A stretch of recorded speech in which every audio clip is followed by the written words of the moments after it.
Bonjour à tous et bienvenue dans cette nouvelle vidéo Otaku. Je m'appelle Amé et je suis là pour vous présenter toutes les sorties manga au Québec chaque semaine. Un programme un peu plus court cette semaine, ça dépend évidemment des sorties, mais évidemment manque de quantité n'exclut pas manque de qualité évidemment. Je vais tout de suite commencer par un très beau shonen qui s'appelle Mist Gear Blast. On a les deux tomes qui composent la série qui sont sortis en même temps, c'est vraiment une série qui va se terminer en 2 volumes. On est sur un shonen avec un développement très neketsu, mais une histoire située dans un monde, dans un univers très steampunk, avec un niveau de dessin magnifique. Un personnage principal qui, une fois n'est pas coutume, va être une jeune fille. Alors c'est une jeune fille, mais elle est vraiment typique des héros shonen neketsu classiques. Elle est déterminée, elle est très attachante, elle mange beaucoup, elle est très maladroite, bref c'est une petite Luffy en puissance. Cette jeune fille, elle vit dans un monde qui est une ville souterraine. En fait, l'humanité à un moment donné a été complètement décimée, ou presque, par un espèce de... un fléau. En fait, c'est comme un brouillard qui s'est abattu sur la terre entière, et chaque personne qui respirait ce brouillard se pétrifiait, en fait, se transformait en statue et évidemment mourait de cette espèce d'étrange maladie. Fait que pour pallier ça, pour survivre, le peu d'humains qui restaient s'est retranché dans des villes souterraines afin d'échapper au brouillard. Et donc depuis plusieurs générations, on vit avec la peur de la surface. Alors on va suivre cette jeune fille qui a toujours rêvé de voir la surface. Alors on sait que sa mère est morte de maladie et probablement d'avoir été en contact avec le brouillard. Et on sait aussi que son père un jour a décidé qu'il allait explorer la surface et il n'est jamais revenu. Donc est-ce qu'il est resté là-bas? Est-ce qu'il est mort? Ça, personne ne le sait. Alors notre héroïne a un rêve, c'est vraiment de voir la surface, éventuellement de retrouver son père. Hein. On retrouve un peu ce héros shonen à la Hunter x Hunter, avec son but étant vraiment de retrouver son père, mais aussi surtout de ne pas vivre sans avoir vu la surface, sans avoir vu à quoi ça ressemble, parce qu'elle n'a jamais vu ça. Alors, elle va en fait défier toutes les recommandations des adultes, passer toutes les barrières de sécurité de sa ville souterraine, parce qu'elle est extrêmement forte, et elle va réussir à arriver à la surface. Le truc, c'est qu'en arrivant à la surface, première chose qui va lui arriver, c'est qu'elle va respirer le brouillard. Le brouillard va comme s'insérer dans ses poumons, va lui faire comme cracher du sang, puis elle va commencer à juste mourir à petit feu.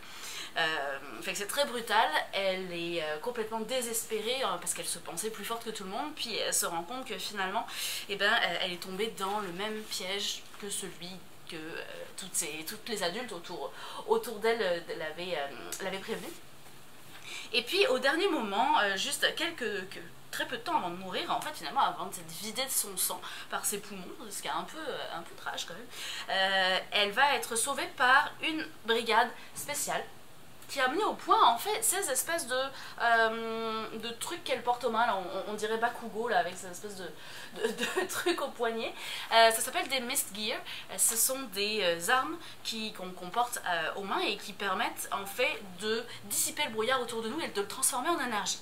Fait qu'ils vont lui faire passer ces Mist Gear et ça va la sauver. Ils vont l'amener vivre dans une ville qui a été construite à la surface mais spécialement pour résister au brouillard, et à partir de là, elle va intégrer la brigade parce que comme le brouillard qui est autour d'elle se transforme en énergie, ça la rend de plus en plus puissante. Fait qu'elle va pouvoir se battre contre des espèces de grosses bestioles qui sont apparues, parce que comme, je vais essayer de vous les trouver là, c'est comme des animaux qui ont muté et qui ont muté à cause du brouillard. Donc, par exemple cette espèce de sanglier géant là en glace. Donc voilà, une histoire très shonen, mais de façon très courte, avec, comme vous avez pu le voir avec toutes les images que je vous ai montrées, un très beau niveau de dessin, un très bel univers, très riche à la façon de ce que les œuvres steampunk savent faire. Fait que vraiment une très belle découverte. C'est Mist Gear Blast et c'est une série terminée en 2 volumes. Je change un petit peu de style avec toujours un shonen, mais on va passer dans le isekai slash furio. C'est comme un espèce de mélange étrange. Ça s'appelle les racailles de l'autre monde. Alors on va s'excuser pour le titre un peu français de France, mais on va faire avec. Au final, à l'intérieur, c'est pas si pire que ça, je vous rassure. Donc les racailles de l'autre monde. On suit une gang de petites frappes qui passent leur vie à se battre, à chercher le trouble dans leur cégep, avec leur chef qui est très charismatique, hein, c'est le beau blond qu'on voit juste ici, qui va être notre héros, et qui est hyper fort. Puis lui, il se plaint toujours de ne pas trouver un adversaire à sa taille. Toutes les autres membres des autres gangs sont toutes définitivement bien trop plates pour lui. Et puis un jour, il va y avoir un tremblement de terre. Nos héros vont se coucher à terre pour éviter d'être blessés. Puis quand ils vont se réveiller, ou plutôt se relever, ils vont être entourés tout simplement de végétation comme ça. Ils vont comprendre qu'ils ont comme basculé dans une autre dimension, ils sont arrivés dans un autre monde, d'où le isekai. C'est pour ça que je disais mélange isekai et furio. Donc, voilà.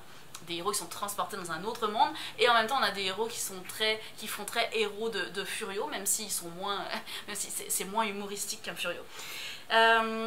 Et donc ils vont se retrouver dans ce monde là où ils vont tout simplement être amenés à rencontrer une petite fille qui a besoin d'aide, qui court parce qu'elle est poursuivie par quelque chose. Ils vont un peu s'approcher pour savoir qu'est-ce qui se passe. Il n'y a pas l'air de se passer grand chose, puis finalement il y a comme une espèce d'arbre mortel qui poursuit la petite fille, et notre héros va s'en débarrasser juste en quelques secondes sur un coup de génie. Bref, ces héros vont être complètement adulés, d'autant plus que parce qu'en fait ils vont être présentés à la population, tout ça, puis d'autant plus que dans ce monde il y a une légende qui dit qu'un jour il y a des princes qui vont surgir et qui seront les sauveurs de l'humanité et qui seront habillés en noir. Alors comme l'uniforme de nos héros est noir, mais tout d'un coup ils sont complètement adulés par la population. Fait que tout ça jusqu'à ce que un certain événement qui paraît à la fin du tome 1 fasse un petit peu basculer tout l'ordre établi. Donc évidemment je ne vous le révélerai pas, mais ça va un petit peu changer la donne du manga. Ça fait que beaucoup de fantastique, beaucoup de monstres héroïques comme vous pouvez le voir ici, et pas beaucoup d'humour contrairement à ce qu'on attendrait d'un Furio. On est vraiment plus sur le style isekai que sur le style Furio. Ça se prend quand même un petit peu au sérieux, hein, on va dire. C'est très bien dessiné, et puis les scènes d'action sont quand même très très bien faites. Fait que c'est les racailles de l'autre monde. Allez, je vais aller dans quelque chose de très différent. C'est dans la collection Cours au savoir de Kurokawa, donc la connaissance en manga, et c'est le discours de la méthode de Descartes. C'est dans la collection des œuvres, des concepts philosophiques en fait expliqués en manga. Donc on suit un jeune employé de bureau qui s'appelle Tetsuo Lambda. Vous pouvez vous imaginer que c'est un peu un monsieur tout le monde qui un jour va rencontrer, en fait dans son appartement, il y a René Descartes qui est apparu. Ou la réincarnation de René Descartes, on ne sait pas trop, accompagné de son fidèle assistant qui s'appelle Hibou. Et comme c'est comme Hibou avec 3 U, genre. Voilà, c'est notre fameux Hibou, il est juste ici. Et René Descartes en fait va prendre notre héros sous son aile pour lui expliquer que pour lui expliquer ses concepts philosophiques, puis lui expliquer que c'est important de se poser toutes ces questions métaphysiques plutôt que de vivre sa vie d'employé lambda à tous les jours. Alors il va le transporter dans son monde à lui pour lui expliquer un petit peu ses concepts philosophiques. Fait que c'est vraiment des concepts philosophiques qui vont être vulgarisés pour pouvoir être expliqués aux enfants, aux plus jeunes, ou à tous ceux qui se demanderaient bien ce que René Descartes a pu apporter à notre monde. C'est notamment, je ne sais pas si vous le saviez, mais c'est notamment lui qui a écrit la phrase « Je pense donc je suis ». Donc vous imaginez que c'est quelqu'un qui a énormément révolutionné la philosophie moderne de l'époque, et donc on va un peu découvrir tous ces concepts à travers les interactions entre notre employé de bureau et René Descartes. Fait que c'est un super beau petit livre pour approcher les concepts philosophiques de Descartes. C'est le discours de la méthode. Et on va maintenant revenir dans le shonen avec un manhwa tout en couleur, un manhwa coréen qui s'appelle Dice, tout en couleur un peu à la façon d'un webtoon, c'est très à la mode en ce moment, mais avec un développement quand même assez shonen et très survival.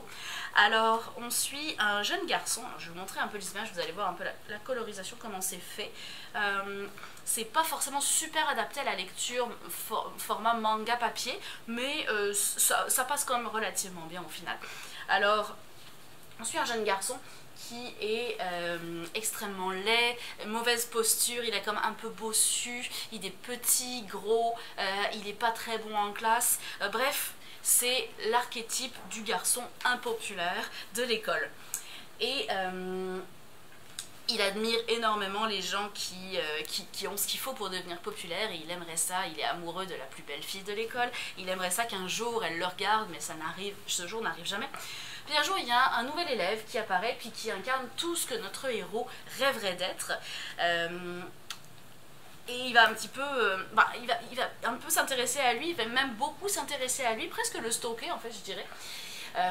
Et il va découvrir que ce héros a un secret. En fait, il joue à un jeu qui ressemblerait à un jeu qu'on peut trouver dans les survival. C'est là qu'on retrouve mon effet survival dont je parlais au tout début. C'est un jeu dans lequel on communique avec un espèce de...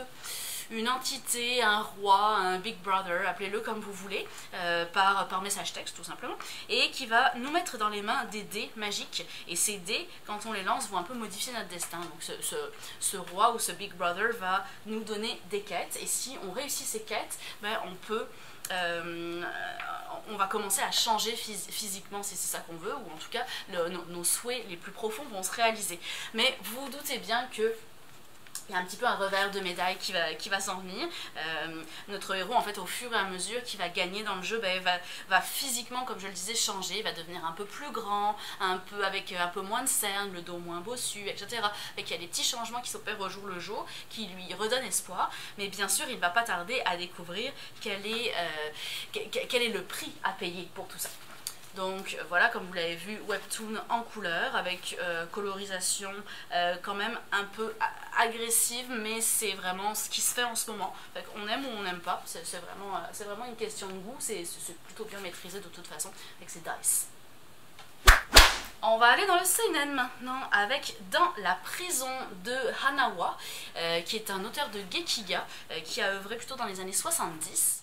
Hanawa, en fait, il avait écrit un autre livre qui s'appelait Avant la prison, que j'ai lu il y a très longtemps, qui est d'ailleurs dans notre bibliothèque de lecture à Otaku Manga Lounge. En fait, c'est un peu son histoire personnelle, puisque Hanawa a été emprisonné au Japon pour port d'armes illégales, en fait détention d'armes. Le truc c'est que ce gars-là est un passionné d'armes blanches, d'armes à feu, et c'est un collectionneur, et bon, on connaît pas évidemment, ça c'est selon ses dires, là, on connaît pas la vérité absolue dans l'histoire, mais d'après ce qu'il dit, lui il faisait juste collectionner les armes, mais sauf que c'était interdit au Japon, et donc un jour ben, ça a été découvert, et à ce moment-là il a été jeté en prison. Alors ce récit-là fait écho à celui qui avait été écrit avant. Donc l'autre c'était Avant la prison, où il raconte un petit peu sa passion pour les armes à feu, puis comment il en est arrivé à être dénoncé et envoyé en prison. Puis celui-ci c'est un petit peu sa vie dans la prison. Et en fait notre héros, alors vous allez voir que le dessin est très gekiga, là, très années 70, mais avec beaucoup de détails, et c'est ça qui est impressionnant chez Hanawa, c'est ce niveau de détail qu'il arrive à mettre dans ses œuvres, autant au niveau de la narration que du dessin, parce que vous allez voir qu'au tout début il y a comme des scénettes, voilà, comme ça. Alors, où il nous explique un petit peu la vie dans la prison, en quoi ça se passe, avec les travaux obligatoires. Alors, il nous détaille tout ça. Tout ça est fait probablement de mémoire, basé sur sa propre expérience en prison. Peut-être des notes qui ont été prises pendant qu'il était en prison. Vous voyez, il y a comme des espèces de petites scénettes qui nous présentent la prison et surtout la vie dans la prison. Puis ensuite, l'histoire va commencer et il va nous expliquer un peu sa routine, puis comment ça se passe avec les autres détenus, puis avec les gardiens. Puis bref, c'est vraiment de la tranche de vie, mais écrite de façon comme super détaillée. Fait que c'est presque un documentaire finalement. Donc un très très beau livre chez le Lézard Noir, s'appelle Dans la prison. On passe sur du shoujo maintenant. Alors j'avais surtout du shonen, mais heureusement j'avais un petit peu de diversification quand même. Un shoujo très attendu des fans de la première heure, c'est Dans l'ombre de Creamy, où on retrouve notre magical girl des années 80, Creamy Mami. Fait que si on a des fans de manga qui nous écoutent et qui écoutaient déjà des animes ou qui lisaient déjà des mangas dans les années 80, ben je suppose que Creamy ne vous est pas étrangère. Alors, donc Creamy Mami, c'est une magical girl qui est devenue une chanteuse aussi, c'est un peu une idol. Et dans l'ombre de Creamy, en fait, notre personnage principal ne sera pas Creamy, mais cette jeune fille qui est Megumi. Et cette jeune fille en fait qui est un petit peu la rivale de Creamy, c'est quand Creamy débarque, c'est une Megumi est une idol comme très très populaire, c'est un petit peu la figure de proue de sa maison de production, elle est vraiment au sommet de sa carrière et son manager se dit ok, une idol qui est au sommet de sa carrière, elle ne peut que redescendre, alors il faut que je trouve quelqu'un pour la remplacer. Et qu'il cherche, puis il ne trouve jamais qui que ce soit. Et un jour, dans la rue, il va tomber sur Creamy, il va littéralement tomber sous le charme de cette jeune fille et il va l'inviter à faire un show, puis ça va être la révélation, parce que Creamy a une façon presque magique de chanter, c'est pas pour rien que c'est une magical girl. Et peu à peu, Megumi va être évincée. Fait que notre héroïne va être vraiment la rivale, Megumi, qui va faire tout ce qu'elle peut pour se maintenir à flot, pour ne pas être éjectée de ce monde business sans pitié. Et en même temps, elle a une admiration tellement profonde pour Creamy qu'elle est juste pas capable d'être cohérente avec elle-même finalement.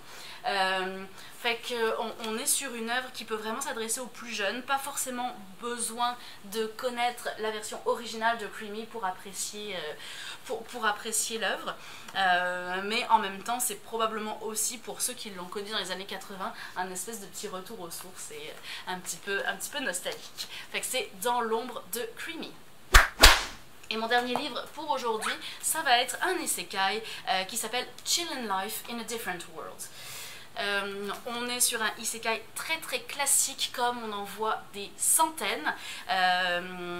Fait qu'on suit un jeune garçon qui va être projeté dans un monde fantasy et qui est en fait désigné pour être candidat à la position du héros qui va sauver le monde.